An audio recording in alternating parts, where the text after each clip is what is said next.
Кээ бир учурларда кээ бир адамдар ичинен окуйт дей турган болсо, алар тилин кыймылдатпастан, мына ошол тамгаларды чыгарбастан окуй берет. Ал туура эмес. Биз ошол ичинен окуйт дегенде биз тилибизди кыймылдатып айтуу керек. Жана ошондой эле бул намаздагы эң зарыл болгон нерселерден. Эгерде сиз тилиңизди кыймылдатып окубасаңыз, тамгаларды чыгарып окубай турган болсоңуз, анда сиздин намазыңыз жарабай калат. Бул деген нерсе кээ бир негизи эле намазда кээ бир амалдар сүннөт болот, кээ бир амалдар фарз болот. Сиз ошол фарз амалды ташташтык менен сиздин намазыңыз жарабай калат.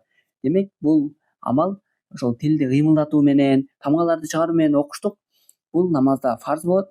Демек сиз тилди кыймылдатпай окуштук менен намазыңыз жарабай калат. Жана ошондой эле мисалы намазда сана дубасын баштаганда эле сана дубасын окуштук, бул сүннөт болот. Сиз аны ташташтык менен намазыңыз бузулбайт, балким намаздын сообу азаят. Сиз бул амалды ташташтык менен, тилди кыймылдатпай окуштук менен сиздин намазыңыз жарабай калат. Андыктан урматтуу туугандар, сөзсүз түрдө тилибизди кыймылдатуу менен, тамгаларды чыгаруу менен окуйбуз. Бул маселе эркектерге дагы, аялдарга дагы тиешелүү болгон маселелерден.